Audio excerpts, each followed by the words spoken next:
Так, є. Мене звати Ріна. В цьому році я перетнула 15-річний досвід тестування. Маю різноманітний досвід в компаніях та сферах. Більше 10 років займаюся керівництвом різних команд. Вважаю, що люди – це найголовніша цінність, яка у нас є, бо команда – це єдиний спосіб зробити наш продукт класним. Дізнатись про мене можна більше в LinkedIn та так далі, тому не буду на цьому затримуватись. Щоб наша зустріч з вами була більш продуктивною та прозорою, у нас по ходу лекції ви будете бачити стікери, гіфки на кожному слайді. Стікер з кнопочкою «Готуйтесь до голосування», вони будуть швидкі. Стікер з Спанч Бобом ми будемо писати щось, відповідати. Стікер з вушком-серденьком я буду давати якийсь матеріал. У цей час прохання не перебивати. Якщо по ходу розповіді у вас будуть питання, піднімаємо руку в зумі або пишемо питання в чатіки. Як тільки я закінчу розповідь, ми розберемо всі питання. Нагадаю, що сьогодні ми з вами поговоримо про одну з холиварних тем – це про маніпуляцію. Так, я ще трошки призупинюсь. Ром, в мене тут є аврал такий невеличкий, і є до тебе термінове прохання швидесенько. Так як ти у нас крутезний профі, заміниш мене десь на середині лекції, мені треба буде терміново відвести чоловіка на вокзал. Добре. Ну, ти знаєш ситуацію, я тобі скину доступу там трошечки, добре? Так, я вибачаю ще раз. Маніпулювала нормально. Попадет. Якщо зараз комусь було незручно та ніяково, поставте, будь ласка, плюсик в чатику. Сьогодні у нас тема маніпуляції, будемо розпізнавати та використовувати. І так як Рома вже спалив все, що тільки можна, неочікувано, то в мене до вас... Так, що таке? Відкрийся. У мене до вас погані новини. Тільки що була жорстка маніпуляція, яка була неправдою. Мене тупо зав'язала, я повівся реально, я не знав, що її, ну, типу, але я людина добра і завжди підтримую її, бачите? На лоха. Та прям таки на лоха. Так.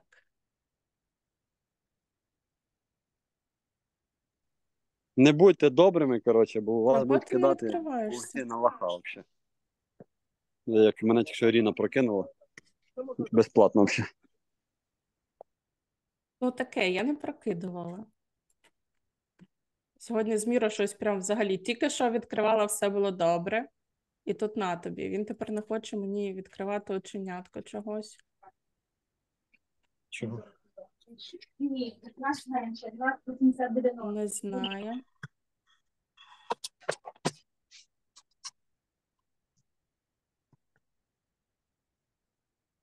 О, все.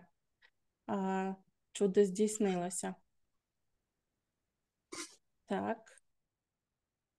І натисну ще раз презентацію.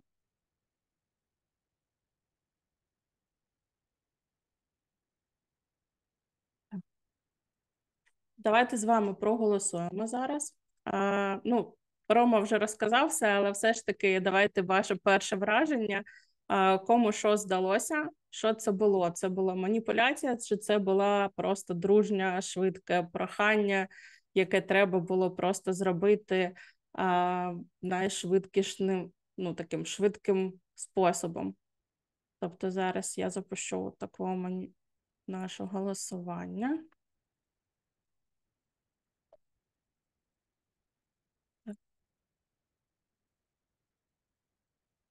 І швидесенько на наші формочки запущу це.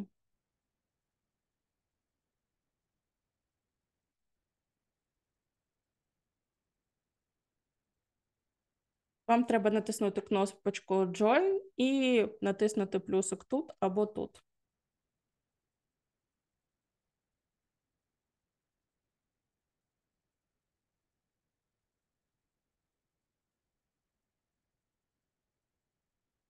Внизу ось тут плюсики у вас. І ви їх.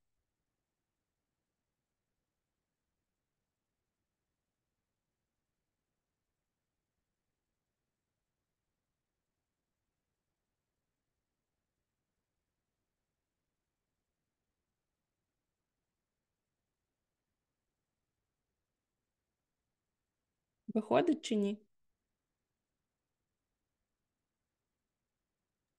Там виходить, що або 3 рази проголосувати за одне те саме, або коли один раз і клікнути I'm done, то мене викинуло з того чуть-чуть. Ріна, я тобі ще треба, бо я вже голий.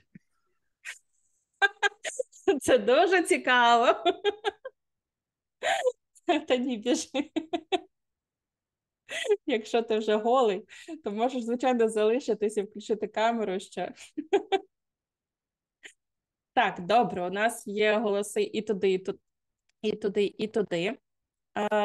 Давайте так, якщо ви вже знаєте чи не знаєте якісь методи та засоби маніпуляції, у нас є другий слайдик з питанням, які прийоми маніпуляції я використала. Це було швидко, я розумію, але якщо ви там щось чули, щось знаєте, то давайте ще раз. Берете просто стікер, ось тут, додаєте його і пишете, що ви вважаєте за потрібним.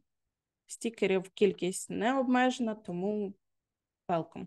Пару хвилиночок, я побачу, якщо буде багато відповідей, то призупинимось.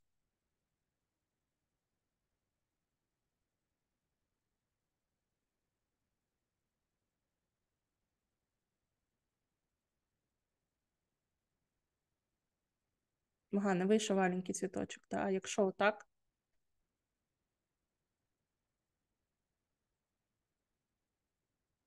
у вас повинно бути видно тільки один слайд і все, і можливість тільки стільки додавати.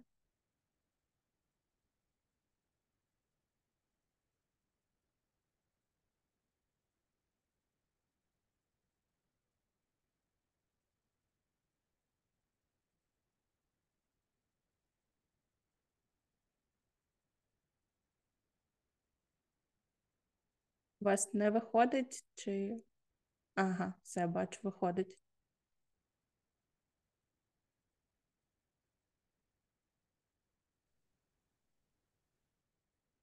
Неважливо там, хто з яким багажом, у кого там є досвід, нема досвіду, там, на чому я спалилась до того, як спалила Роман, якщо, на вашу думку, це було маніпулюванням, і чим я маніпулювала, що застосовувала.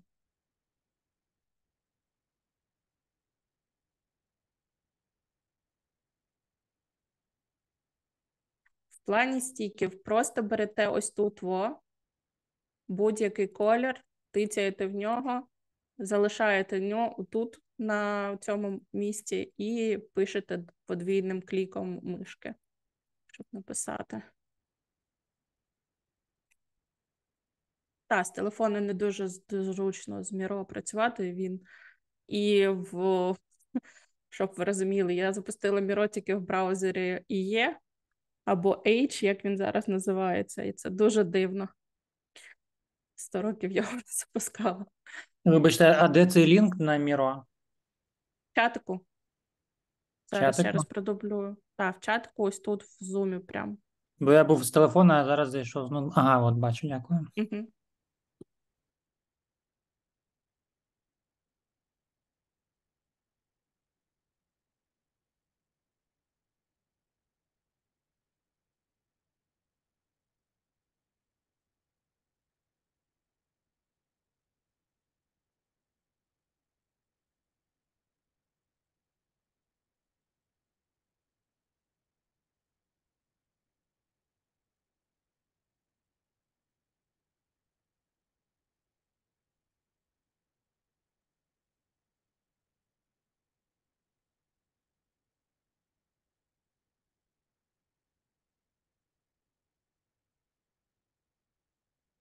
Так, у когось щось не виходить, чи просто не беруть участь, бо дуже мало бачу стіків.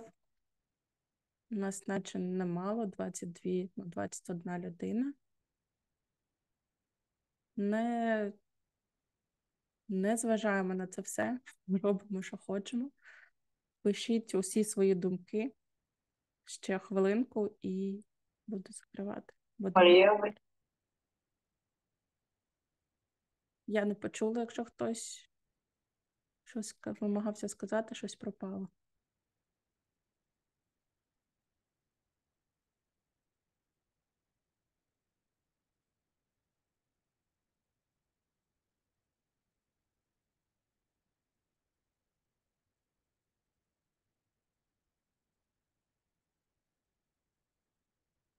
Так, не все чув і не зрозумів, де Ірина спалася. Добре. Сказала, що Роман в курсі ситуації, інші ні, підкреслила важливість. На вокзал, значить, на определенное время, то есть не будет возможности перенести. Аля проблема рішення в дружньому контексті. Ризик не виправдати очікування людей зривом міта на половині. Так. Не було можливості відмовити, але якщо домовилися завчасно, можливо, сок для Романа. Ні, я ж сказала, почала казати це прям на початку.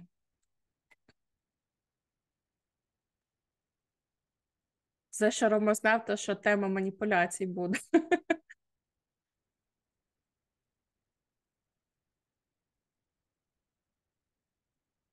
А, добре, я зрозуміла. Так, ні, там Рома не в курсі був, я прям на першому слайді.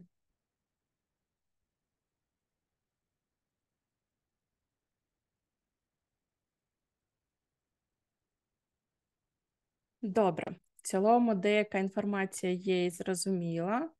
Дехто зрозумів маніпулювання, дехто не одразу. Це добре, бо в нас є тепер, скажімо так, піща, їжа для того, щоб проговорити всі деталі. Так, зараз я це отак зроблю. Давайте з вами поговоримо про те, що так як найчастіше наші маніпуляції застосовуються саме в комунікаціях, то давайте розділимо наші з вами комунікації на декілька частинок. Чому ж ти не хочеш показуватись ось так?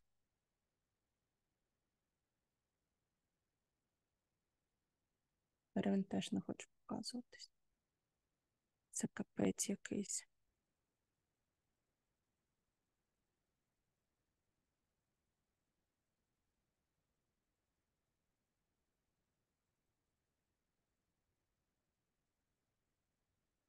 Так, от, про комунікації. І треба мені зменшити це все діло.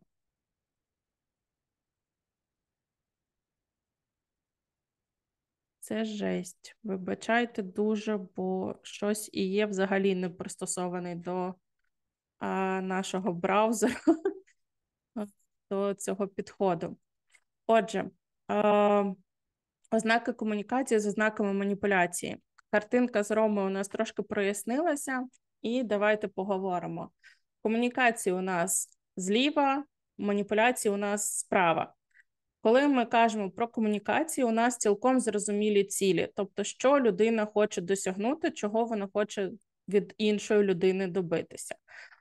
По-друге, тут враховані інтереси обидвох сторін. У сенсі з Ромою, звісно, його інтереси мене не цікавили.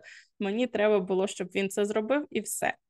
У комунікаціях поділена відповідальність. Зараз я повністю на Рому переклала всю відповідальність, що це все його буде проблема, і йому треба вже якось з цим жити.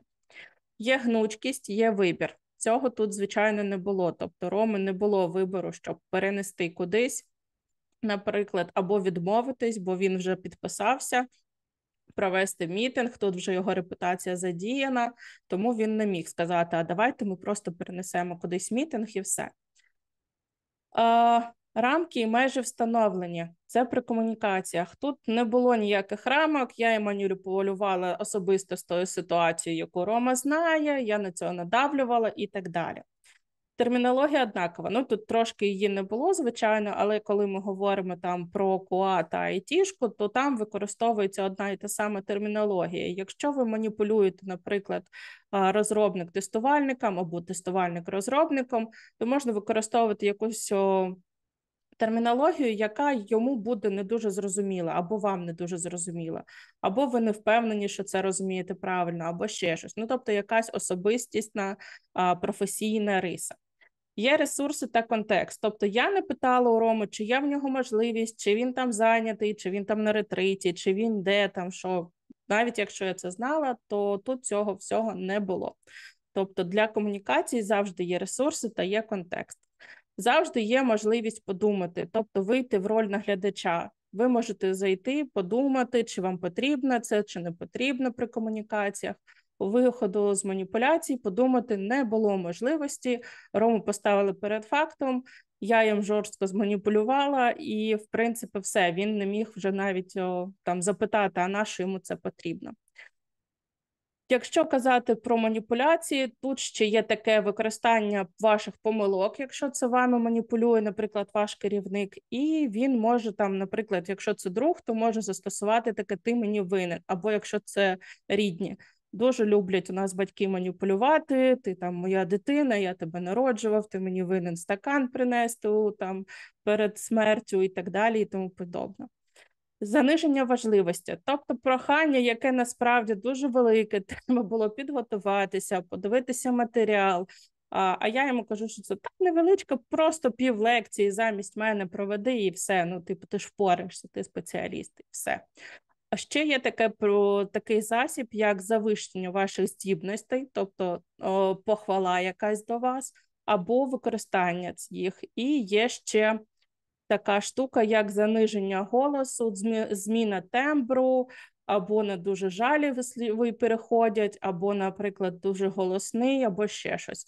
В нашому випадку була ще щось таке незвичне, да? Може бути ще зміна ситуації. Я використала ситуацію, коли присутня купа людей, яка зацікавлена в цій темі, яка хоче це почути, і Рома не міг мені просто відмовити ніяк.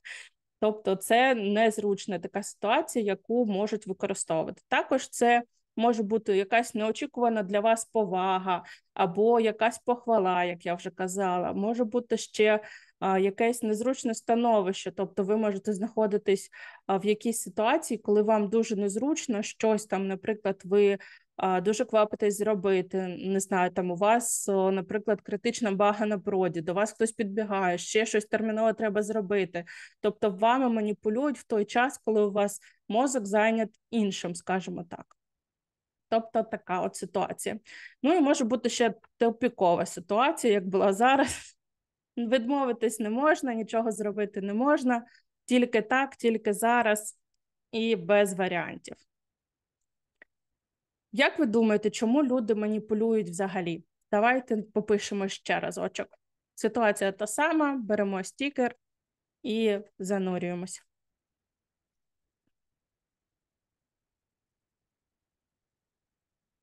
Бо, наприклад, з мене, коли я вперше зіткнулася з темою маніпуляції, то в мене було таке тупе питання, а нащо? Ну, тобто, чому люди маніпулюють? Нащо? Це ж можна просто попросити, чи поговорити, чи ще щось. Ну, тобто, нащо маніпулювати, не було зрозуміло.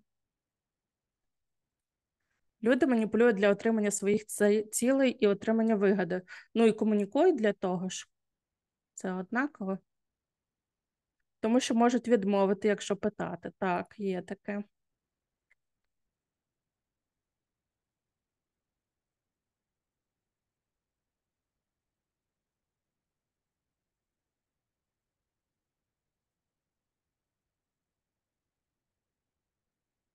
Так, щоб отримати вигоду і нічого за це не дати. Ну, не зовсім. Маніпуляція буває різною, але може бути так. Для досягнення своїх цілей, вирішення своїх проблем. Комунікація так само робиться для цього. Для того, щоб перекласти відповідальність. Ну, можна, так, але не тільки маніпуляцію для цього використовують. Але, ну, може бути так. Вирішення проблем, щоб зменшити проблем зменшення відповідальності, маніпуляція не каже, що ти винний, їм щось, термін вигідне рішення. Трошки сумбурно зараз було, але ок, більш-менш зрозуміло.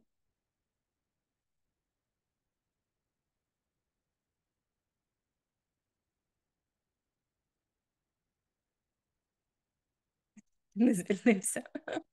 Ну, так, є таке.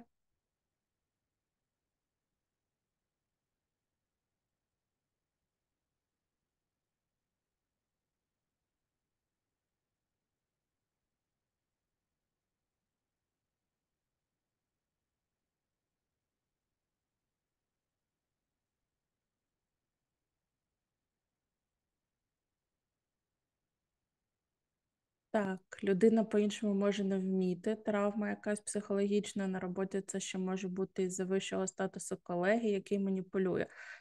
Це не привід дозволяти собою маніпулювати, одразу скажу.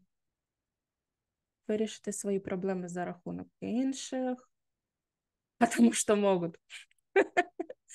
100%. Іноді в хороших цілях, оскільки завищення. Добре, там же печатаю. Выгода, трата времени, снятие ответственности, самый минимум. Так, добре. Добре. Дуже добре.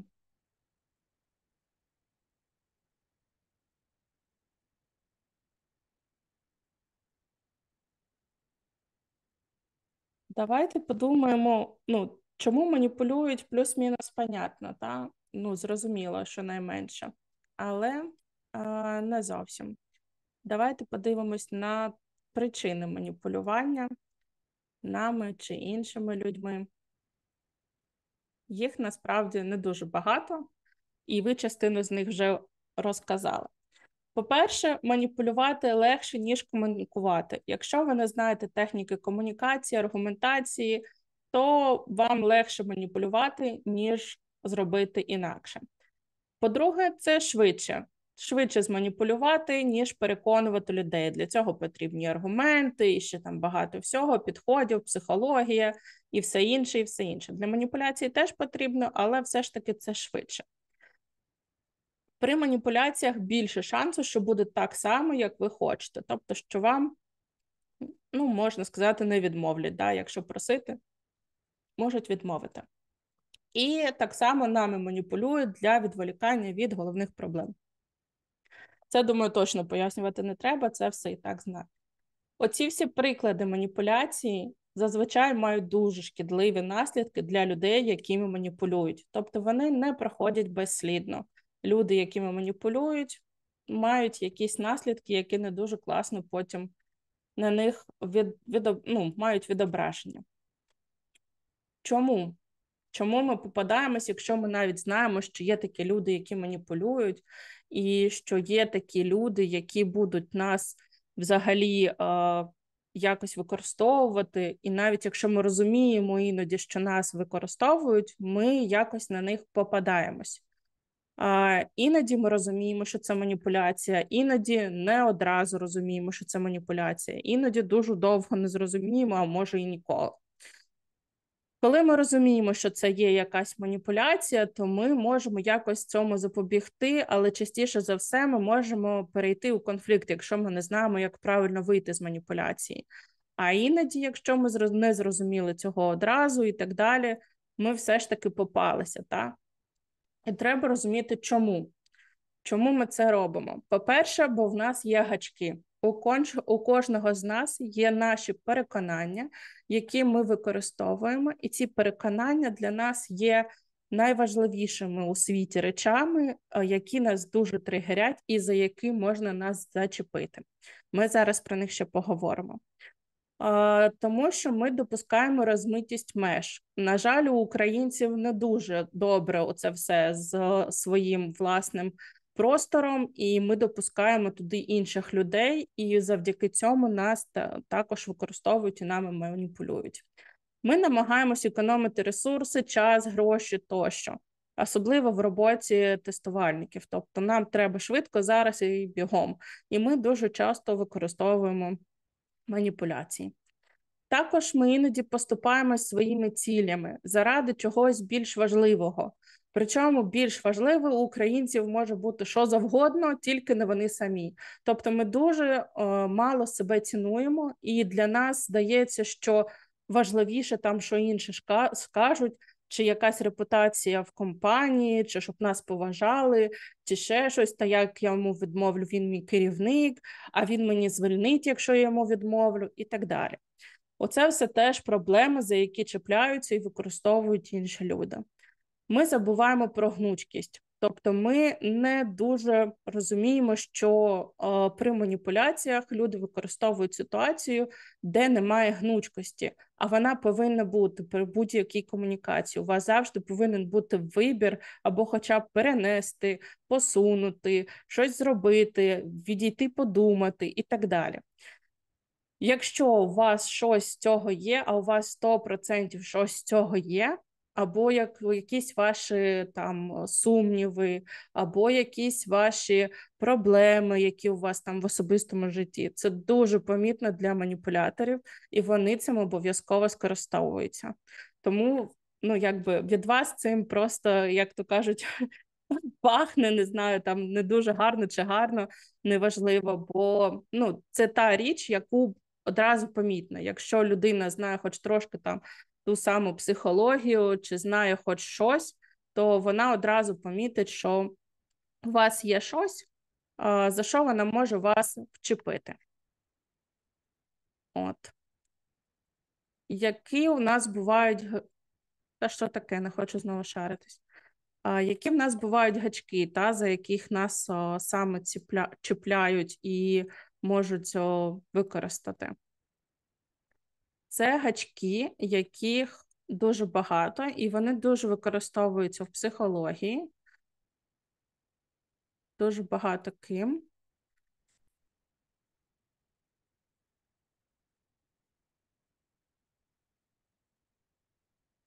Треба було не скривати їх, бо щось він не хоче мені відкривати взагалі.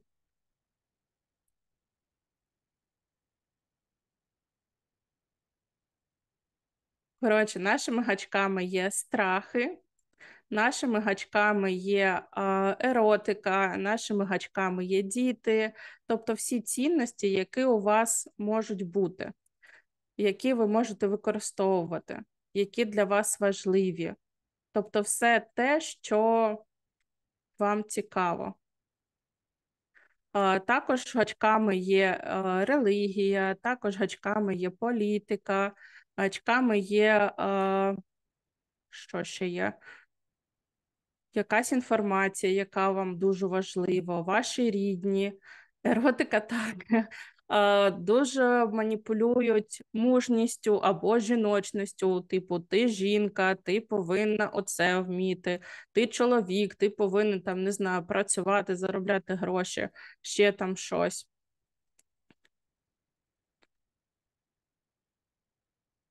Так, ні в кого випадково не тицяться. О, нарешті.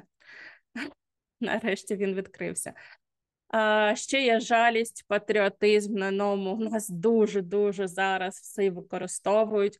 У нас є жадібність так само, є заздрість ще, є якась краса, можуть на ній спекулювати дуже сильно, типу, як красиво мені можна, є й такі випадки. Є взяти на слабо, не знаю, як по-інакшому сказати, просто, ну ти ж там, не знаю, ну ти ж можеш, ти що боїшся, чи ще щось. Оце в нас є таке, що може бути. І я хочу зараз, щоб ви на цей слайдик дуже подивилися і, так скажучи, зазирнули в себе. Які з цих тем, чесно, для себе, скажіть, можуть вас зачепити. Я запишу голосувалку, так само подивимося, що найпопулярнішим буде. Просто для цікавості, скажімо так. Це нам не потрібно. Ось так. І оце нам теж не потрібно. Так, давайте, я не знаю, поставлю по 5 штук. Я думаю, більше, ніж досить. Думаю, що нам вистачить. Погнали. Join voting і тицяємо на хрестики, що для вас може бути цікавим. Давайте я разом з вами повідповідаю, що може бути.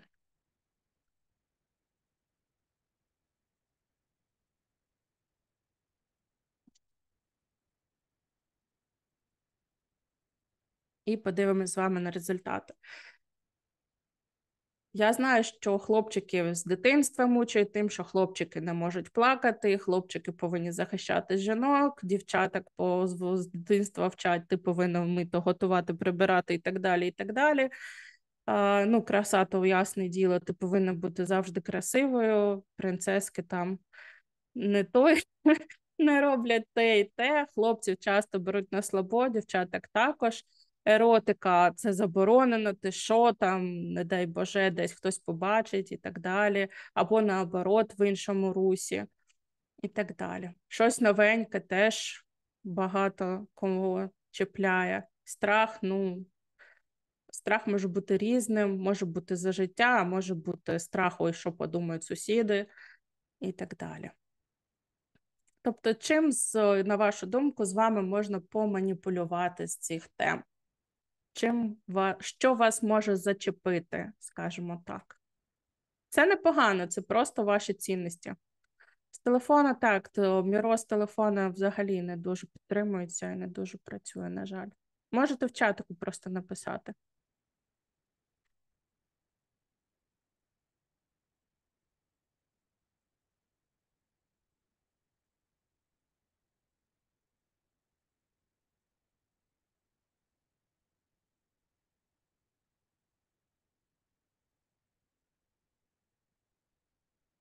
Так, страх, вина, перевага, великодушність, жалість. Все інше плюс-мінус однаково. Ну, про страх і вину дуже дивно, чесно кажучи. Щось у нас з цим не дуже так результати. Звісно, всі бояться дуже страху, теми, якою можна зачепити. Прикольно, цікаві такі результати. Дякую. Це базується на трикутнику Карпмана. Я думаю, що трикутник ви знаєте. Для маніпуляції маніпулятор вас заганяє в одну з ролей обов'язково. І на цьому він з вами маніпулює тим, яку роль вас загнав і використовує. Іноді ви можете використовувати цю роль по життю просто, тобто вас туди не заганяють, ви самі там знаходитесь увесь свій свідомий період життя. І тому може бути така ситуація. Про трикутник Карпмана. Я думаю, що ви більш-менш чули, але я коротенько розкажу. Я вже почала казати про те, що вас використовують в той ролі, в якої ви знаходитесь. Це нормально теж. І ви можете знаходитись завжди в своєму житті в одній з цих трьох ролів. Деякі люди з цим живуть все життя, статус жертви, чи роль агресора, чи роль рятівника. Вам, напевно, поганенько видно. Чи нормально видно? Зроблю отак побільше трошки.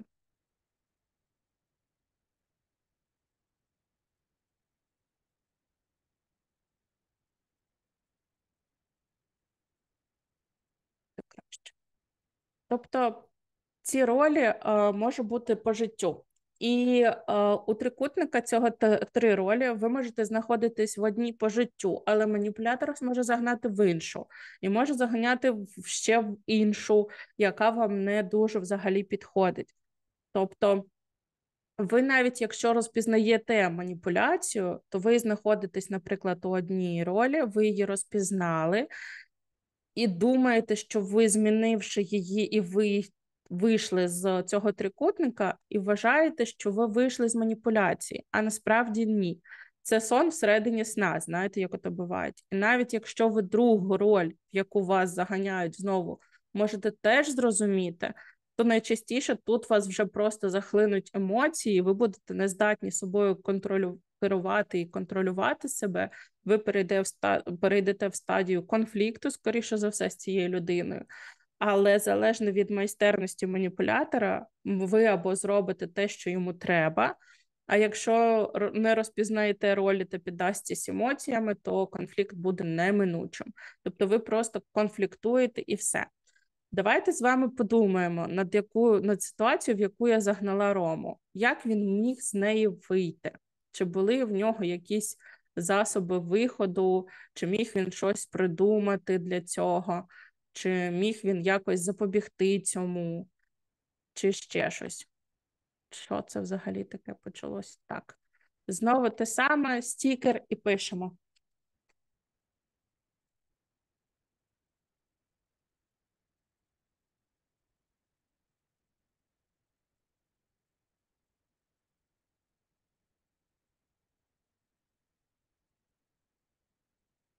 Можна в чатику написати, хто не може з телефону.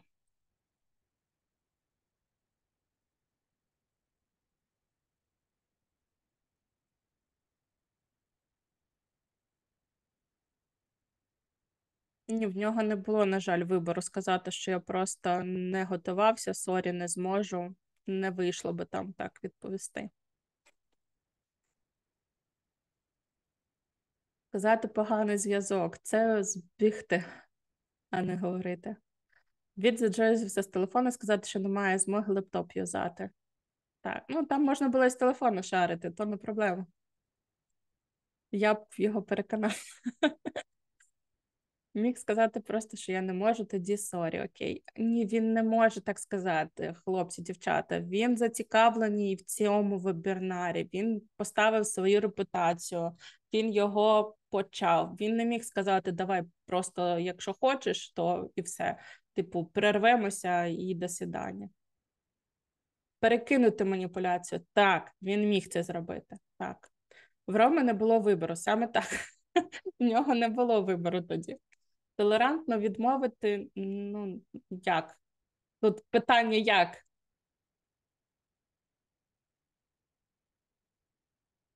Сказати поганий зв'язок, давай розділимо на дві частини. Ну, це можна було, якщо проманіпулювати, так.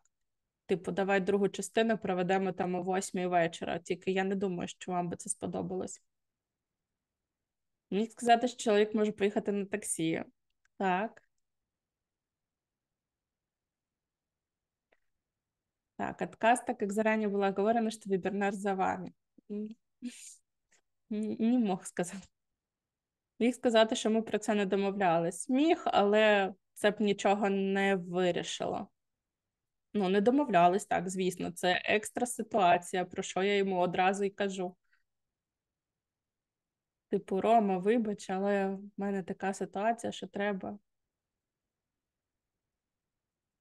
Так, я дивлюсь, що дуже всі намагаються втекти просто від цієї ситуації, а не щось вирішити.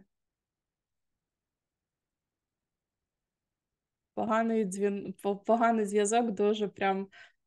Я могла йому сказати це і, наприклад, от він проводив там тренінг, я могла бути там і прям встати йому і сказати це, наприклад, або підійти.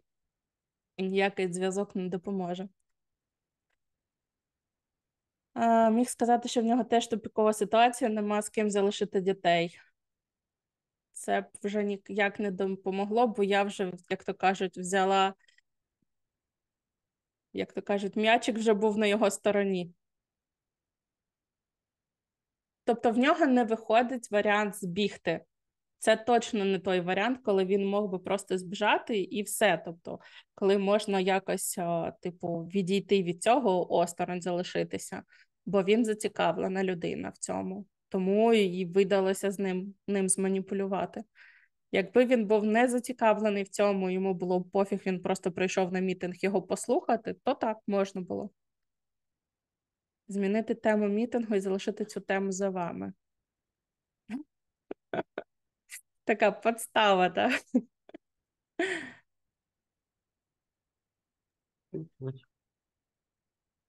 Так, добре.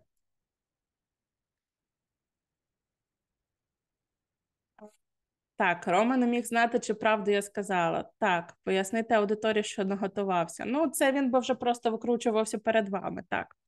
Це вже була б трошки інша історія. Добре, дякую. Давайте з вами розглянемо взагалі, які існують варіанти виходу. Ой, не туди. Які існують варіанти у нас виходу з ситуації. взагалі.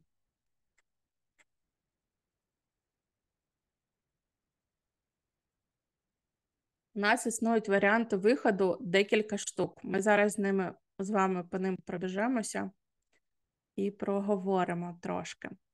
У нас існують декілька варіантів. Це вихід з ролі, вихід з трикутника, Карпмана мається на увазі, є ще логічне ділце і порівняння.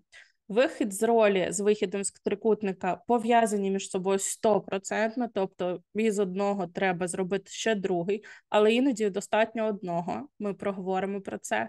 А логічні ділця і порівняння так само пов'язані, і всі ці 4 можна застосовувати поступово, залежачи від того, наскільки складна маніпуляція, або заюзувати тільки щось одне, або щось, ну, чогось там 2 штучки, наприклад. Це якщо так загалом. Щоб вийти з ролей, нам треба застосовувати декілька речей. Щоб вийти з ролі, треба усвідомити, що ви в цій ролі знаходитесь. Ролі дуже фігова штука для нашої самооцінки та самоусвідомлення. Це справді важко, насправді, вибачте.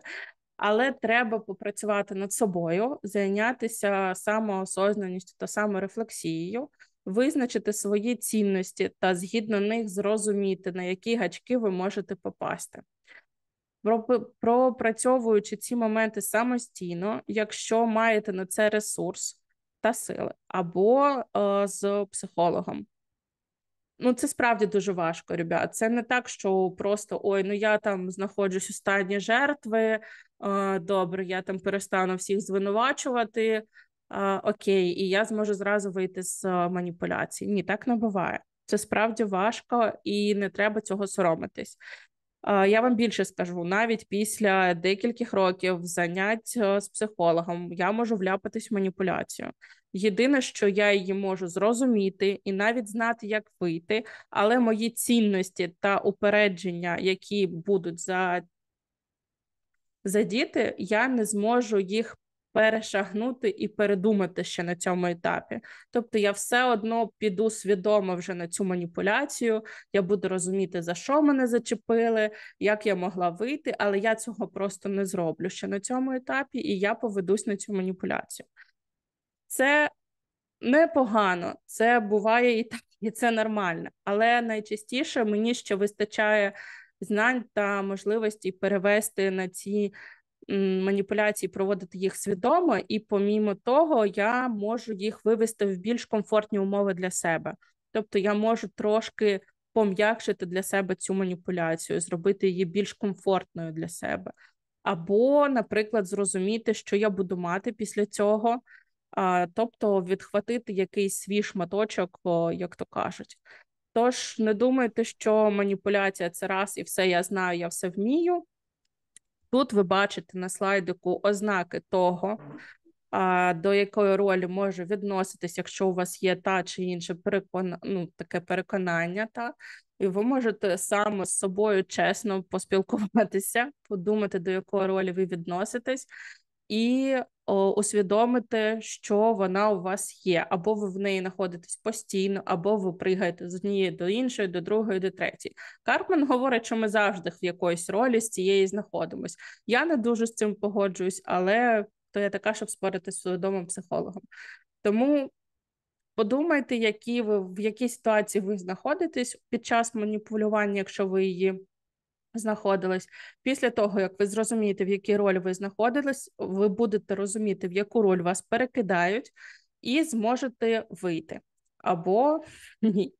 Далі вам потрібно вийти з самого трикутника. Тобто це ви виходите з самої ситуації, а далі вам ще потрібно буде вийти з самого безпосередньо трикутника цього карпмановського.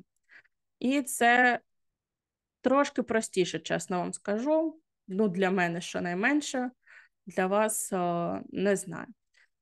Щоб вийти з трикутника, якщо ви вийшли вже з ролі, то ще простіше. Якщо не вийшли, то можете спробувати з цього почати.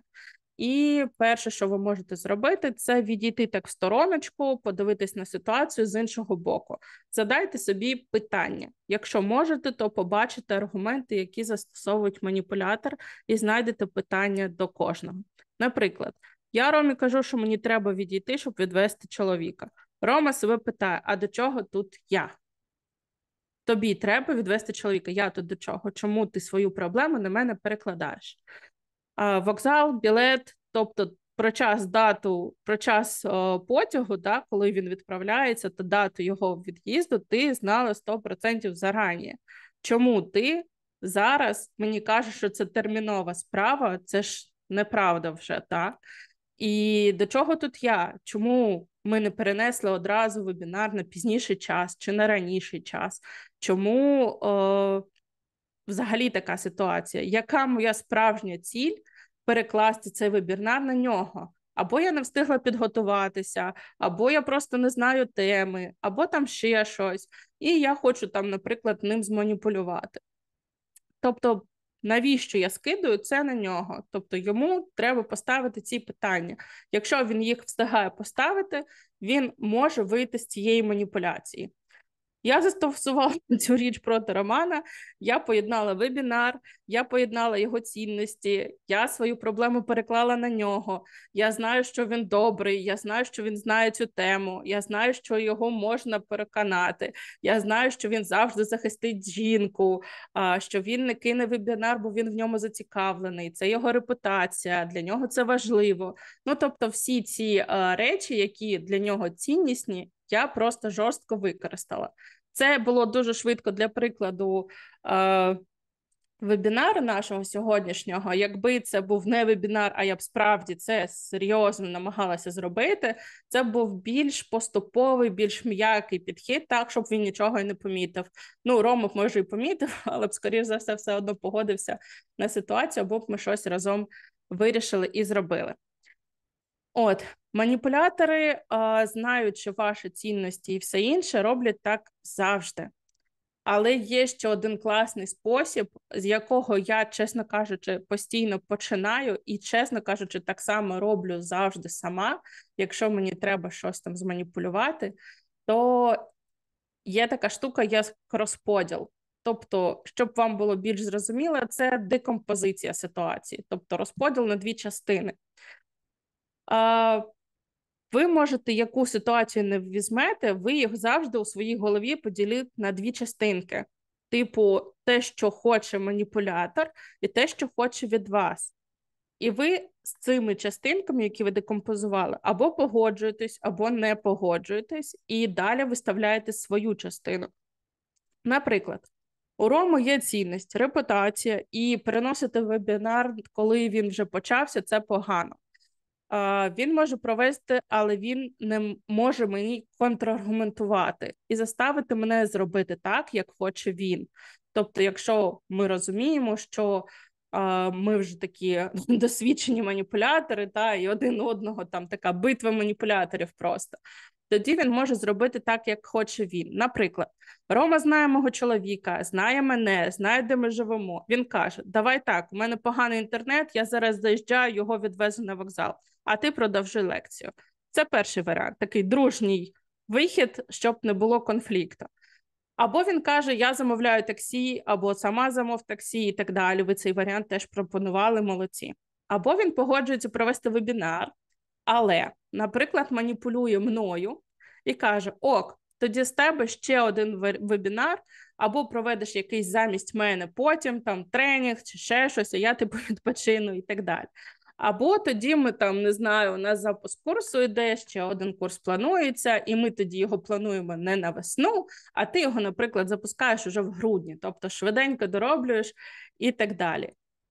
Тобто він міг зробити так, щоб відхватити собі якусь користь, міг свідомо загнати мене у маніпуляцію іншу, або повернути все якось інакшим ще способом, про який ми навіть не знаємо. Отже, ми розібрали з вами основні моменти. Я розкажу пізніше трошки про ділси та поясню, чого я йому відокремила. Давайте розберемо ваші ситуації. Якщо у вас є ситуації, які ви хочете зараз поговорити і так далі, давайте отут швиденько напишемо. Так само робимо стікер і так далі. Або хто хоче, може голосом проговорити. Спробуємо розібрати вашу ситуацію, так як можна було з неї вийти і в чому були якісь помилки. Є сміливі люди?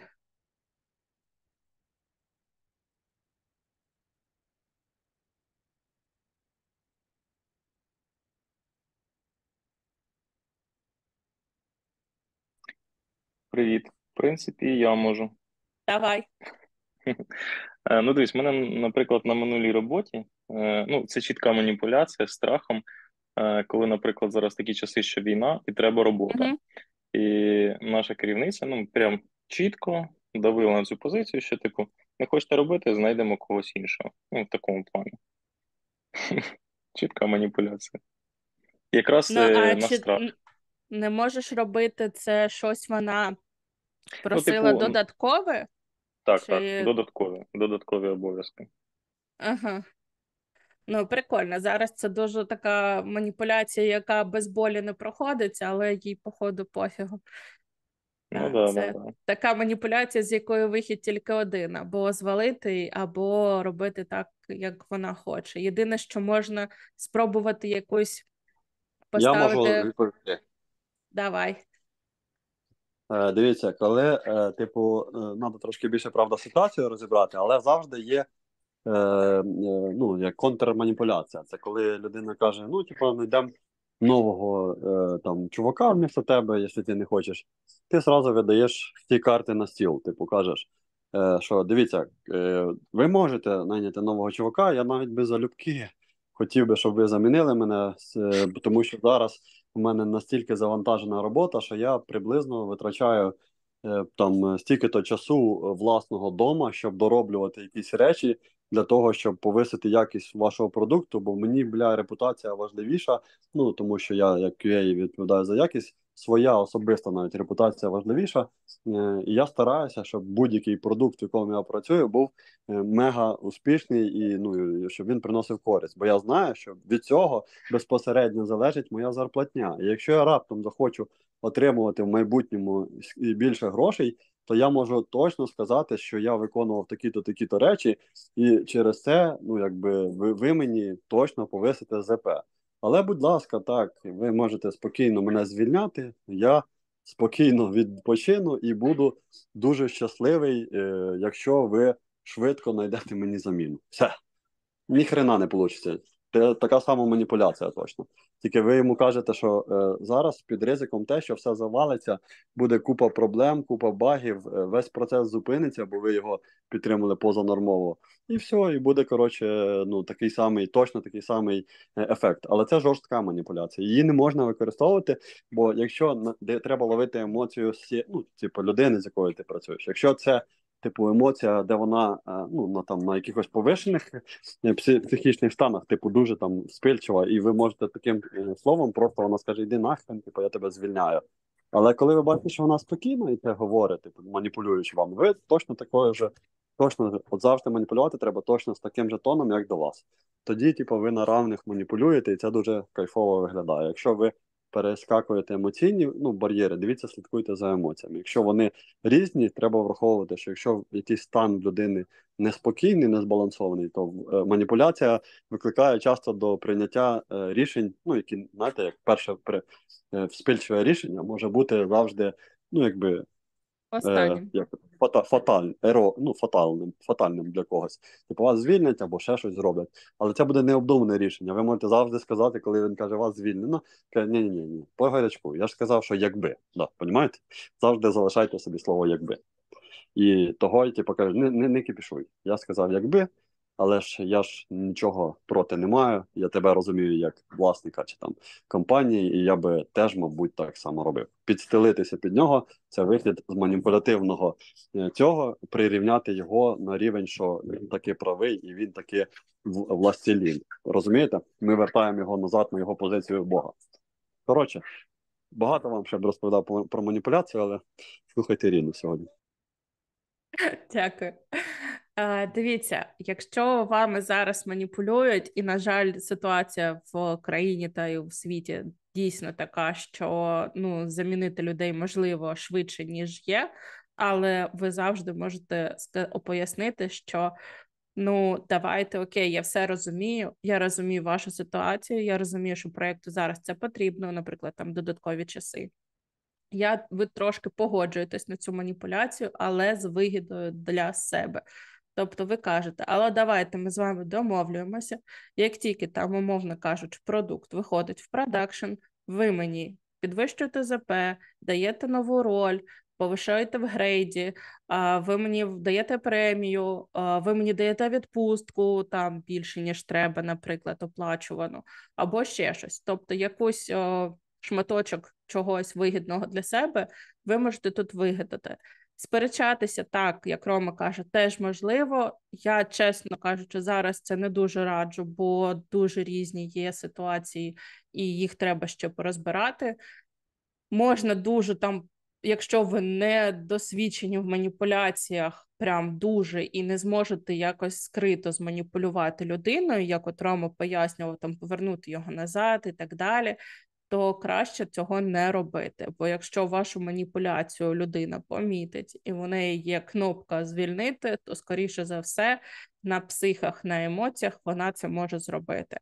І зараз їй за це нічого не буде. Якщо є ще людина, якщо ви там, наприклад, якщо ви навіть лід, який робить гарно свою роботу, розвиває команду і так далі, у вас є завжди людина, яка може вас підмінити на деякий час, її можуть використати, знайти людину зараз дешевше по ринку можуть теж без там всяких проблем, ніж ви, і за дешеві гроші взяти собі заміну. Так, вони трошки постраждають, але не дуже, бо зараз ситуація така дуже плачевна на ринку, скажімо так. Хоча не всюди, і треба дивитися на людей, на ваші відносини і згідно них працювати.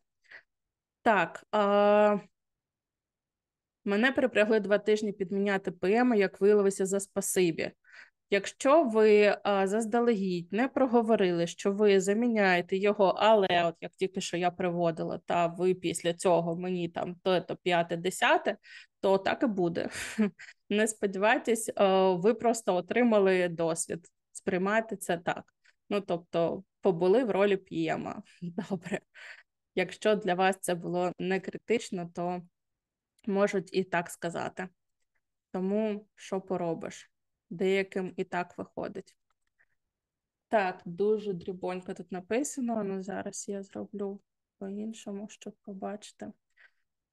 Додаткова робота, яка не входить до проєкту з фразою «в нас нема кому це зробити, крім тебе», виходив з неї контрманіпулюючи, багатько роботи, вирішив навчатись, не можу приділити додатковий світ і так далі. Подякував за те, що звернулась, визнала мою цінність, сказав, можливо, ми знайдемо альтернативу. Це дуже круто. Дуже круто.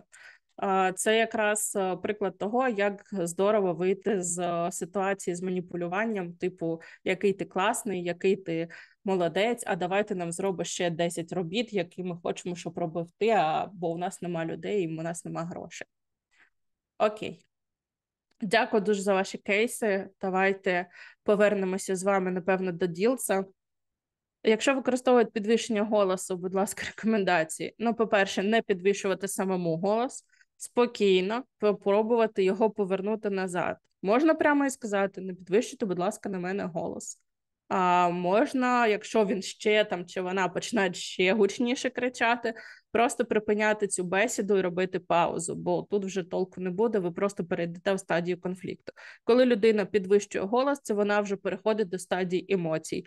Коли в роль входять емоції, це вже не маніпуляція, це вже не якась комунікація, це вже конфлікт, який назріває. Ваша задача тут якраз отам втекти якомога швидше, або зробити паузу, або сказати, в мене є там термінова задача, справа, мітинг, тощо. Давайте з вами, будь ласка, поговоримо після цього, завтра, сьогодні, пізніше і так далі. Тобто дати час людині випустити пару просто. Маніпулятивно підвищує щоб не робити. Так само просто, я кажу, коли підвищують голос, просто намагатися втекти від цієї ситуації. Або казати, що у вас багато роботи і так далі, втікаємо. Якщо не можемо втекти, кажемо, добре, а чому я повинна це робити? Або чому ти не звернешся ще там до когось? Або давай це зробимо разом, типу, швидше буде, або ще щось. Ну, тобто тут треба, якщо використовують підвищення голосу, щоб ви що зробили? Щоб не Я не розумію, чесно, щоб не затверджувати що.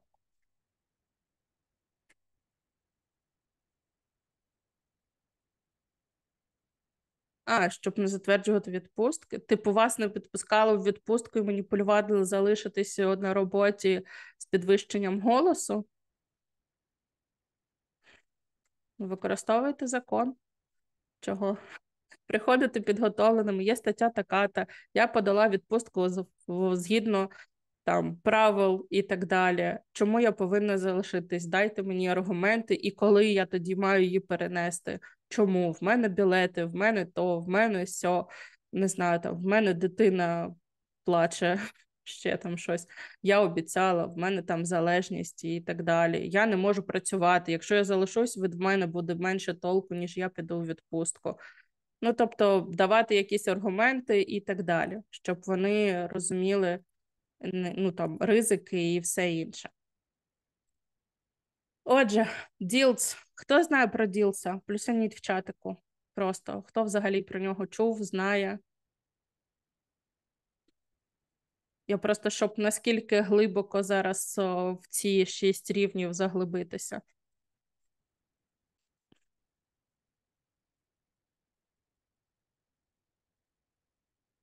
Окей, тоді розказую. Тут трошки в мене неправильно пронумеровані рівні, тобто ми будемо йти знизу. Тобто перший рівень – це рівень соціуму. Давайте з нього почнемо і з нього розкажу.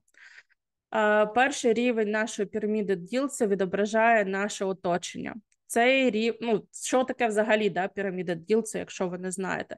Це рівні так званого щасливого життя. Чому я про це розказую в ролі маніпуляції, я розкажу, як то кажуть, наприкінці. Отже, ваше оточення. Цей рівень відповідає на питання, з ким ми спілкуємося, що ми маємо, в яких обставинах ми знаходимося. Оточення включає не тільки людей, з якими ви взаємодієте, але й вашу роботу, хобі, країну, тобто все загалом, весь матеріальний світ навколо нас взагалі. Наприклад, можна задати собі таке запитання, там, де я працюю, хто мої друзі та родичі, на якій машині я їжджу, з ким я спілкуюся, скільки грошей я заробляю і так далі. Тобто взагалі все, що тільки можна. Наступний рівень піраміди відповідає на питання, що я роблю, чим я займаюся. Цей рівень відповідає нашу поведінку і наші активності. Це все, що складає наше повсякденне життя. Навчання, робота, дозвілля, спорт, відпочинок і так далі. Рівень можливостей відповідає на питання, як я роблю, що я вмію у своєму житті. Цей рівень відображає такі наші навички, експертизу там, в нашій, наприклад, там, сфері тестування і так далі. Наприклад, там, не знаю, я можу плавати там 5 способами, створювати там веб-сайти або щось інше, від уміння там готувати найсмачніші торти до керівництва там великої компанії, неважливо. Навички формують такі наші переконання і цінності, і це є наш наступний рівень. Питання на цьому рівні полягають у тому, що я вірю, що мене мотивує, навіщо я це роблю і чому я це роблю. Після того, як людина розвиває такі свої навички, в неї з'являються ці всі переконання, цінності, пов'язані і з роботою, і з життям в цілому.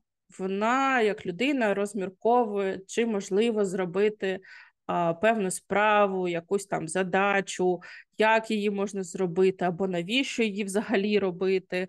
І ці переконання можуть бути як позитивними, наприклад, там віра в себе, так і негативними, коли людина там вважає, що певна справа неможлива після першої невдачі, тобто вона опускає руки, як ми кажемо. З іншого боку, у людини є цінності, які стимулюють її до певних дій. Наприклад, якщо людина має кар'єру і добру репутацію, це примушує її працювати над своїм життям, кар'єрою, розвивати навички далі, щоб не втратити цю свою позицію, цю свою репутацію. Це відповідь на питання, навіщо там вона чи він робить це. Таким чином, переконання можуть мати як позитивний, так і негативний вплив на життя ваше, в тому числі, ну, і тої людини, про яку ми, наприклад, говоримо вакуумно. Рівень ідентифікування у нас полягає в тому, що визначає причину, чому у людини є цінності, які вона має. Тобто на цьому рівні можна запитати, хто я. Ну, тобто банально, да? Те, в що ми віримо, як ми діємо, формує цю нашу саму індивідуальність.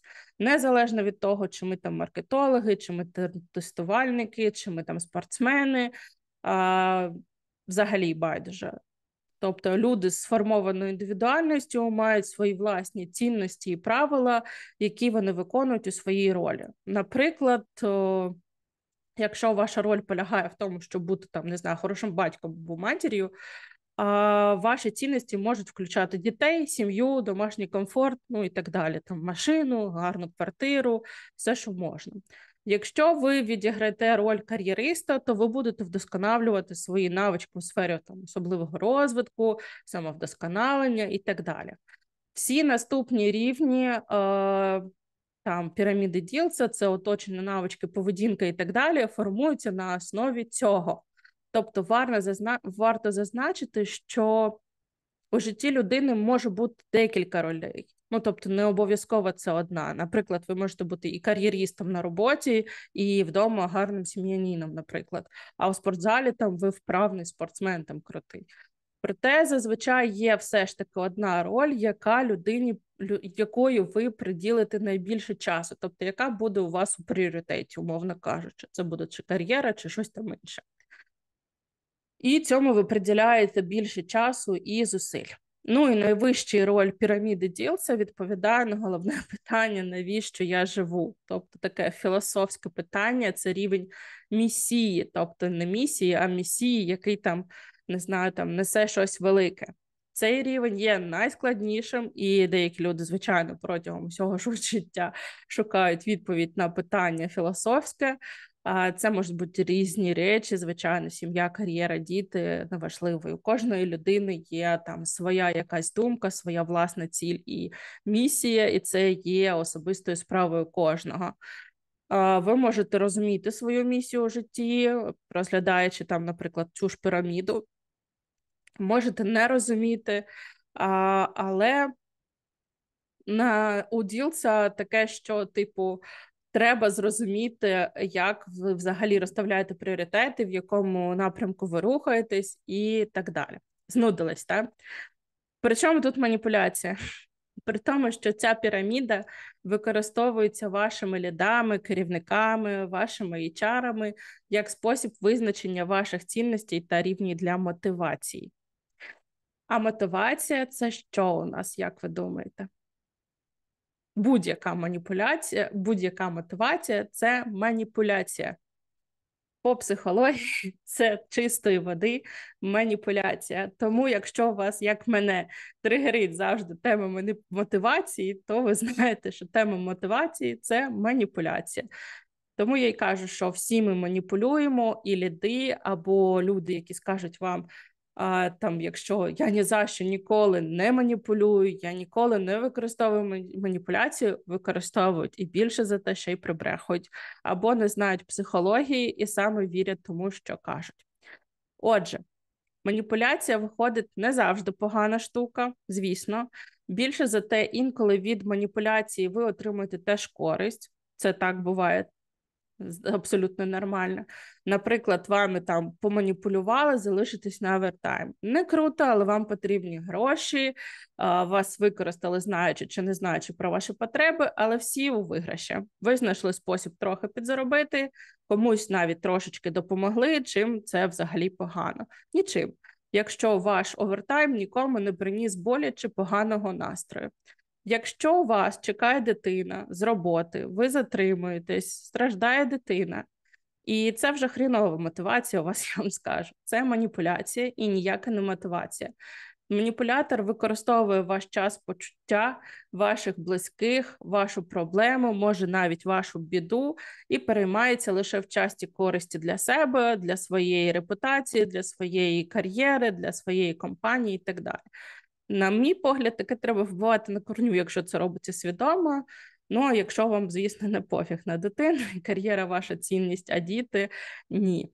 Ну, типу, це не те, що ви там прям покидьок бездушний і не подумаєте нічого такого. Ні, ви любите свою дитину, просто кар'єра наразі вам головніша. Ви навіть можете себе там переконати, що робите це заради дитини, а вона трошки, типу, почекає. Є там няня, чи бабуся, чи матуся, чи там ще хтось, хто може з дитиною побути, нічого страшного не станеться, я прийду трошки пізніше. А дитині вашій пофіг, бо вона чекає саме вас, саме тут, саме зараз, саме у цій годині. Все інакше для неї не важливо, в неї ви цінність, а не ото все. Так от, якщо проти вас маніпулюють гидко, що робити? По-перше, таку маніпуляцію ви відчуєте усім своїм нутром. Вас буде прям ломати. Ви можете відчувати там розчарування, гнів, прокрастинацію, якусь лінощу. Я на своєму прикладі, я усвідомлюю це кожного разу, коли щось мені говорять, просять і так далі, і я відчуваю, що я вже стара така для цього лайна.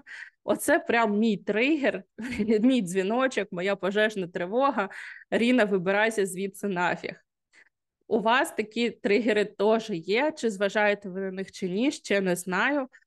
Давайте з вами подивимося ще на декілька прикладів з ситуаціями, щоб наглядно їх побачити. Так. Ми якраз будемо переходити до логічних рівнів Роберта Ділса, про яке я казала, і розберемо приклад ситуації. Наприклад, перше, в нашій компанії прийнято поважати один одного, ти повинен проявити повагу до колег та розробників та залишитись після роботи і допомогти їм. Тобі потрібно буде написати тести, по котрим вони зможуть швидко дописати алгоритми звітів. Ваша задача розцінити цю маніпуляцію, тобто що вони роблять? Вони застосовують рівень переконань та дій і рівень соціуму. Тобто вони вимагають вас побажати колег і залишитись заради них. Тобто знецінити себе, свій час і так далі. І ви для цього використовуєте це як вихід. Мені необхідно піти сьогодні ввечері, я поважаю своїх колег і сподіваюся, що колеги так само поважають моє право на вільний час та приватне життя. Якщо у нас рівень можливостей та соціуму і керівник каже, наприклад, є такі ці ситуації з життя, то це не видумані. Але все ж таки, ваш керівник там святує день народження і каже там, слухай, я чув, ти готуєш офігенні там бургери чи плов чи ще щось, приїжджай до мене в суботу раніше та приготуй свої чудо-бургери. Ваше завдання тут розділяємо на дві частини. Так, я дійсно готую класні бургери, але в ці вихідні в мене день народження, в мене є справи, я там буду зайнятий, але якщо хочеш, можеш приїхати до мене на дачу, я пригощу тебе своїми бургерами. Все. Якщо використовується рівень там соціуму, самоідентифікування і інших дій. Слухай, ну ти ж не просто співробітник, ти профі своєї справи, я впевнена в твоїх скілах, ти чудово впораєшся, ти розробиш процес онбордингу, адаптації та офбордингу на рівні компанії. Це, до речі, мені так говорили.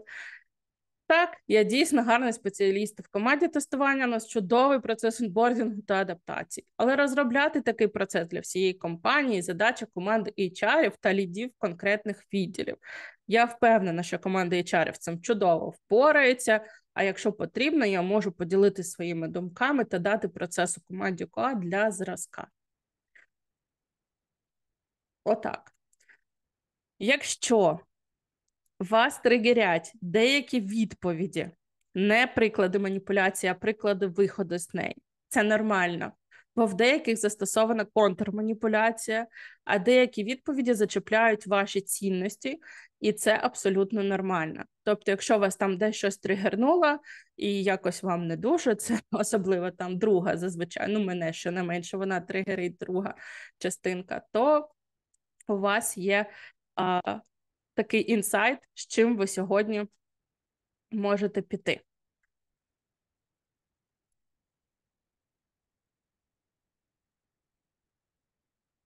Так, майже останній слайд. Висновки. Зроблю їх побільше, я їх дуже старалась розписати, щоб ви цим могли скористатися.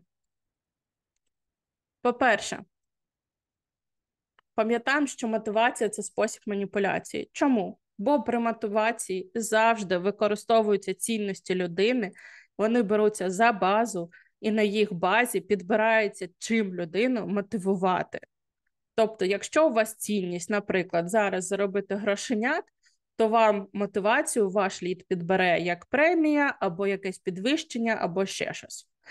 Це непогано, ні в кому випадку, це непогано. Просто знайте, що мотивація – це спосіб маніпуляції. Іноді вона застосовується добре, іноді вона може причиняти біль і незручність. Якщо це причиняє вам незручність, то треба виходити з цієї маніпуляції. Якщо це вам ок, то залишайтесь і робіть далі. Досвідчені маніпулятори використовують декілька прийомів в рамках однієї маніпуляції. Тобто завжди. Немає такого, щоб прийшли і використали щось одне, бо одне не спрацює стопудово. Ви теж маніпулюєте людьми. Хочете ви того чи ні, свідомо чи несвідомо – 100%. Наприклад, казати дитині, що якщо ти там перенесеш двійку, ти будеш наказана – це маніпуляція. Ти дитина, тому тобі не можна сюди лізти, це справа для дорослих, це маніпуляція. Якщо ви кажете, наприклад, своїм колегам, що типу, не знаю, ти там класний, і ти зможеш там все, ви дійсно так рахуєте, тут немає ніякої, не знаю, там, спроби підластитися до людини. Але якщо ви це робите, щоб щось досягнути, і це людині не робить зле, ну, типу, там, ви хочете делегувати якусь задачу, ви робите комплімент і щось там кажете, то це нормально. Але якщо ви це використовуєте і людині буде від того зле, то, будь ласка, так не робіть. Відрізнити маніпуляцію можна за відчуттям дискомфорту або появі різких емоцій, які вам свойственні чи не дуже. Або якщо ви знаходитесь у незвичних умовах. Чесно скажу так, коли хлопець робить вам пропозицію на концерті, при товпі народу, в ресторані і так далі, це трошечки теж маніпуляція, бо використовується кількість народу, яка буде кричати «так, так, скажи так, так», тобто вас будуть давити, вами будуть маніпулювати. Це не дуже класно, але якщо вас це влаштовує, то чому б ні? Погоджуйтесь, звісно ж. Маніпулювати можна в будь-яких видах комунікації. Не тільки при розмові, не тільки в листах, можна в чатах, можна особисто, будь-які види спілкування можна використовувати. Пам'ятайте, що не всі маніпулятори, якими б крутими вони не були, використовують це свідомо. Маніпуляція може бути несвідомою. Чесно скажу, ваші батьки, тому наочний приклад. Якщо у вас батьки маніпулюють, то так далі. Пам'ятайте, що найбільші маніпулятори – це, знову ж таки, наші батьки, друзі та колеги. Це ті люди, якими нами дуже сильно маніпулюють. Ну, окрім політики і так далі. І телевізора. Розуміючи, що вами маніпулюють, ви можете піддаватись на це чи ні, але робіть це, будь ласка, свідомо. Маніпулювати людьми можна, але тільки в рамках дозволеного, поки ваша маніпуляція не робить шкоди. Але щоб вийти з маніпуляції швидко і зрозуміти це швидко, наприклад, як я сьогодні протарахтіла Ромі за 2 секунди, все, треба практика та тренування, щоб усвідомити це, зрозуміти, що треба зробити, як з цього вийти, як контролювати, контраргумувати, щоб це не стало конфліктом і так далі. Це, треба потренуватися, щоб швидко це робити. Не нашкодити іншим ви не можете при несвідомій маніпуляції. Тобто, якщо ви хочете маніпулювати і не нашкоджувати людям, то це можна робити тільки свідомо. Здається, на темі маніпуляцій, що, ну, блін, всі маніпулюють, я зараз залізу в свою ракушку, буду там сидіти, нікому нічого не казати, ні про свої цінності, ні про те, що в мене відбувається і так далі. А тут до мене приходить лід і про все це питає, а тут ще HR цікавиться, як у мене там справи по життю і так далі. Ой-ой-ой, мною будуть маніпулювати. Не впадайте в параною, не забувайте довіряти людям, треба. І ваші цінності і так далі не завжди можуть використати плохо. Пам'ятайте про мотивацію, бо це все ж таки маніпуляція. Що ще хочеться сказати? В мене, чесно кажучи, на цьому все на сьогодні. Я вас попрошу написати, з якими ідеями та інсайтами ви будете йти з сьогоднішнього вебінару. Що ви для себе винесли, які у вас є питання, ми зараз ще проговоримо. Швиденько, буквально на хвилиночку, попишіть пару стікерів. Буду вдячна.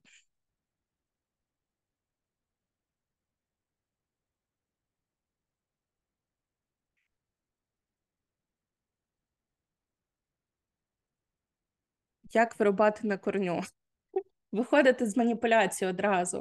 Або якщо це на роботі і це повторюється постійно, ну, дивлячись на те, що і як використовується, якщо це дуже на вас впливає, якщо це дуже вас тригерить, якщо це вам дуже не подобається, завжди можна звільнитися і не працювати з мудаками, як я кажу. Але якщо зараз такої можливості нема, то вчиться маніпулювати у відповідь, вчитися комунікувати, вчитися пригашати конфлікти, вчитися оце все розуміти, знати і робити. Маніпуляція – це вигідно, треба навчатись. Ну, трошки є, так. Так, можна підсумувати трошки. Давай. Це дуже дякую за ефір. Знову суперкрутий, корисний матеріал. Ну, спершу, що маніпуляція дійсно досить ефективний інструмент у використанні будь-якого спеціаліста.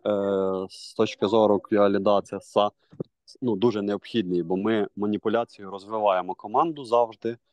Також і девелоперів змушуємо працювати, як нам вигідно для QA. І це досить сильний скіл для QA. Тобто, вміючи маніпулювати, ви завжди можете бути в виграшній ситуації. Перше, по процесам вам буде комфортно працювати. Друге, по грошам ви можете завжди попросити більше, навіть використовуючи ту саму маніпуляцію, щоб повисити ЗП. І третє, ви завжди з маніпуляцією можете викупити, якщо ви вмієте маніпулювати, то ви можете викупати, коли вами маніпулюють, і не дати цьому статися, тому що ви знаєте контрманіпулятивні методики. З приводу того, чи варто це використовувати постійно, ні. Тільки Ні. є маніпуляція, во вред і во благо, да, як то я називаю. Якщо в шкоду, то це не варто робити, бо це дуже може нашкодити людям. Ви не можете Це не погано знати, який закінчиться рано чи пізно, так.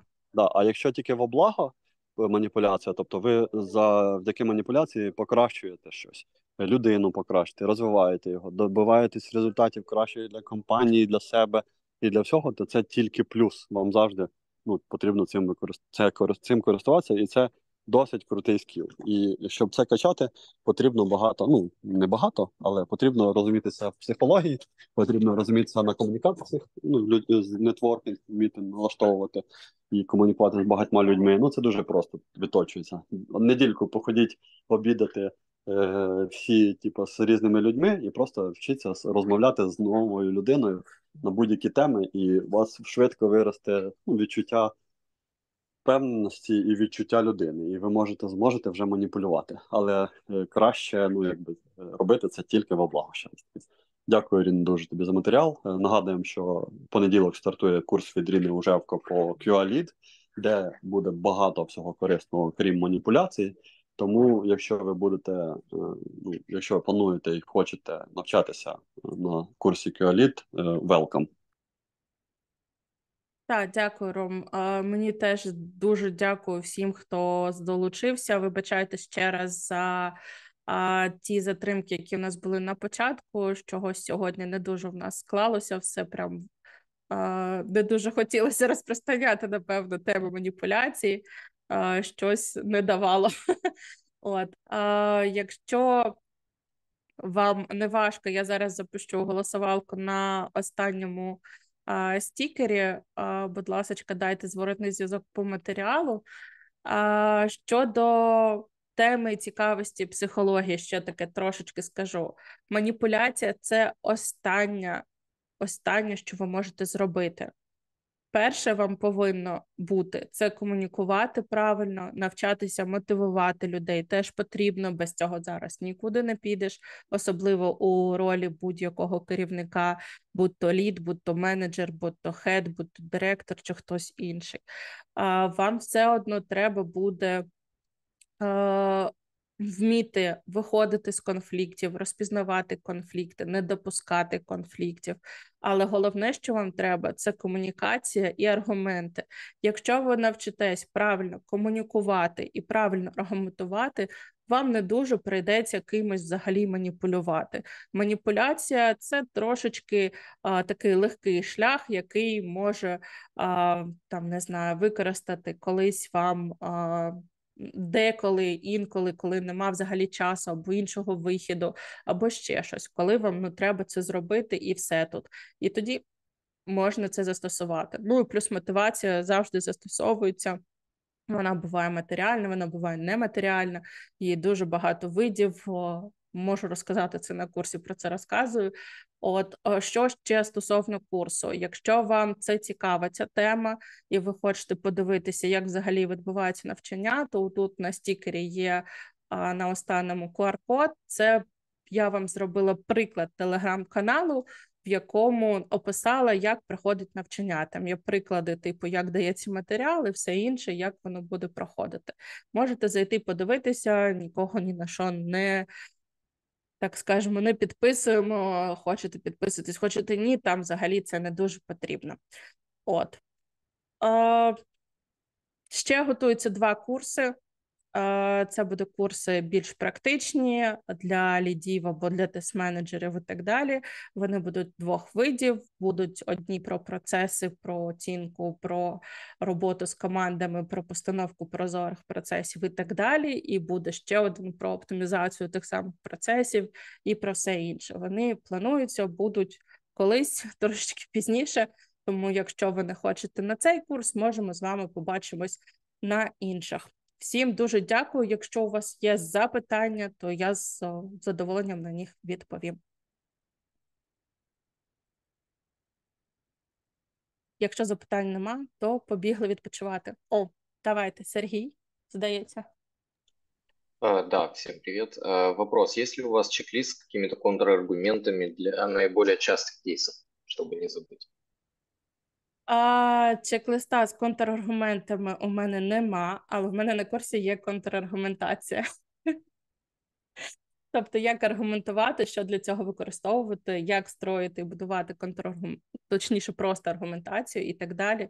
А якщо ви будете знати це, то ви зможете і контрманіпуляцію підлаштувати. Чек-листа немає, є тільки матеріал на курсі, на жаль.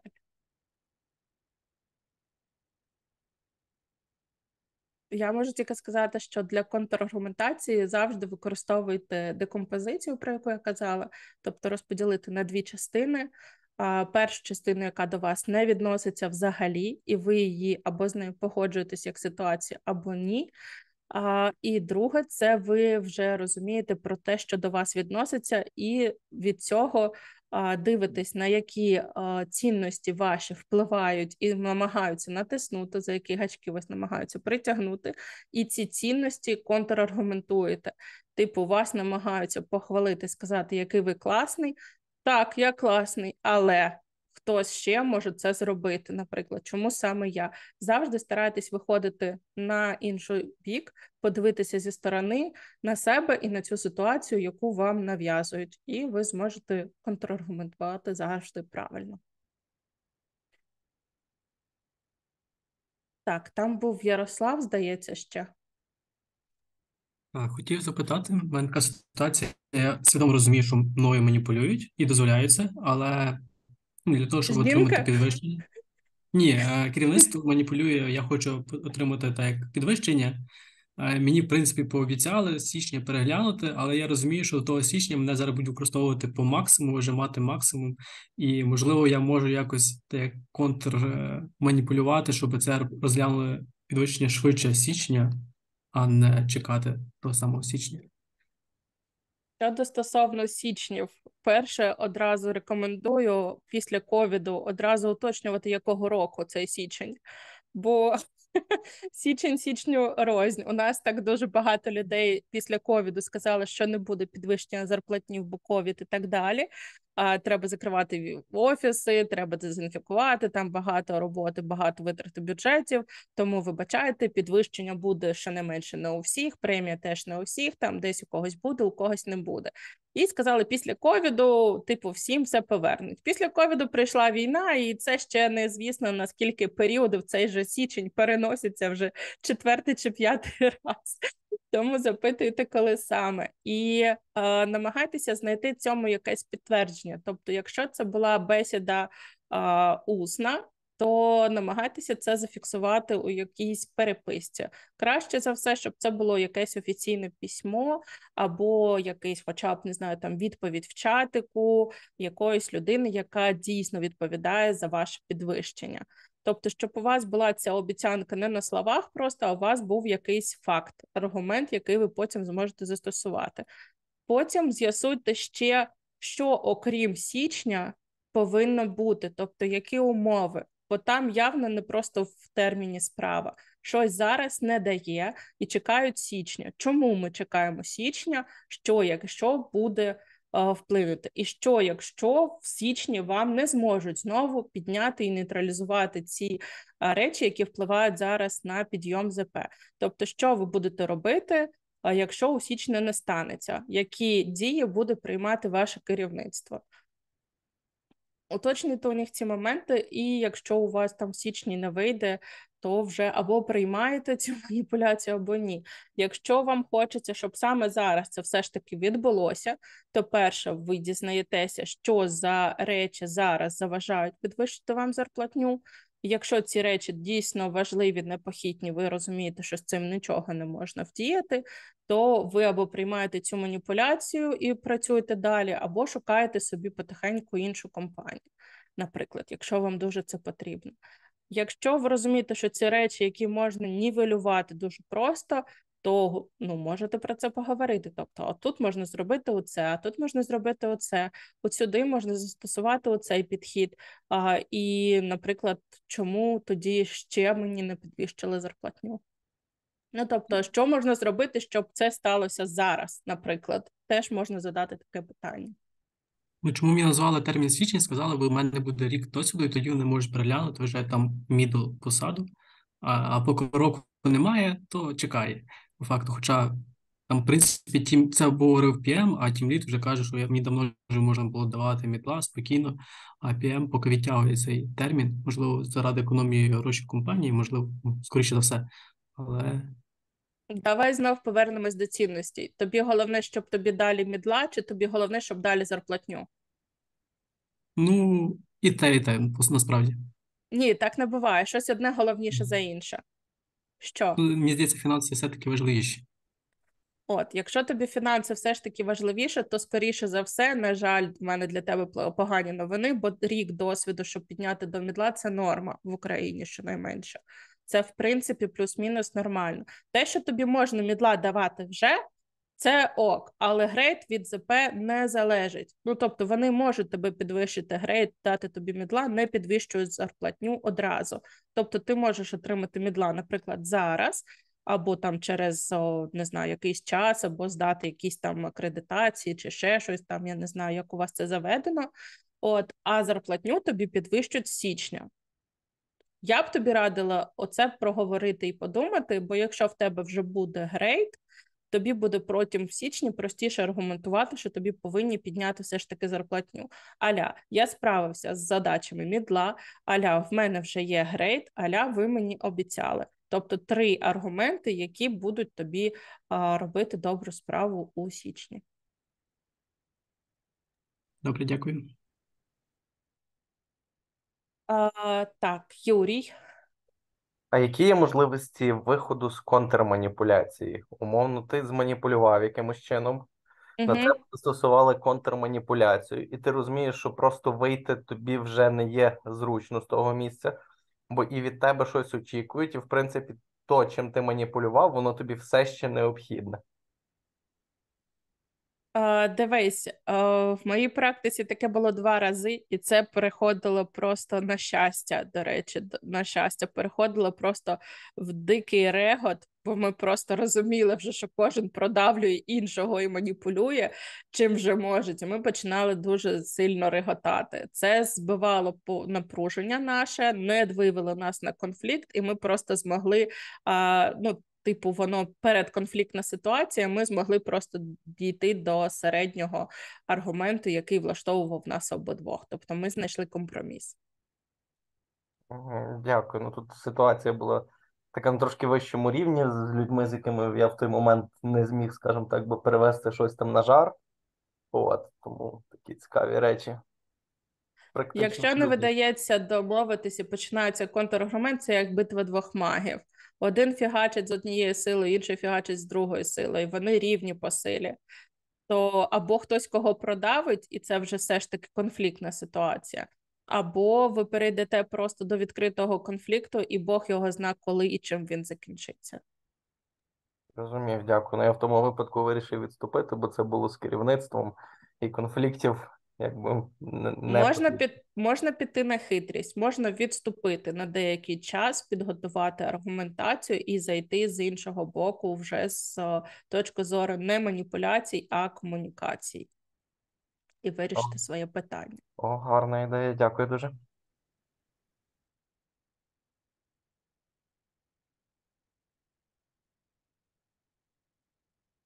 Якщо не можеш маніпулювати свідомо, то ти лох. Ні, ти не лох, ти нормальна людина, спокійно, без нервів. Бо вже починається маніпуляція. Якщо ти не вмієш маніпулювати, то йди вчись. Якщо не вмієш, то все. Так, що таке саморефлексія в 2 словах? Ох, в 2 словах, я думаю, що це не вийде. В 2 словах. А в 2 словах це є такий чувак, як Арджиріс або Аргіріс, і є такий чувак, як Колб.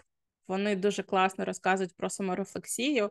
Це вміння пройтися шляхом помилок, зробити правильні висновки, навчитись на них і не закопатися усередину, не дійти до ситуації, коли ви просто впадете вже в якусь депресійну стадію. Якось так. Я можу ще прорекламувати, я на курсі про це теж розказую. Якщо треба вдруг комусь.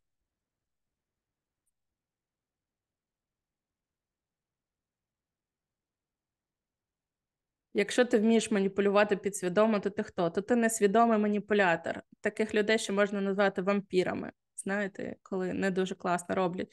Несвідома маніпуляція завжди приносить, ну майже завжди, дуже рідко, дуже прям рідко, майже приносить шкоду людям. Тому це не дуже круто. Переходьте до стадії осознаності, будь ласка. Хоча б перед собою. Бог зна, там, можете, як моя мама. Я не маніпулятор, я не вмію маніпулювати. Маніпулюю з дитинства ще так, що мама моя рідна. Але собі вона може сказати, ну так, я маніпулюю там трішечки десь колись. Ну, хоча б так. Знаєте, як мами вміють. Ти мені не дзвонив 2 дня, а вдруг я тут вже померла, а тобі байдуже зі своєю роботою. І так далі.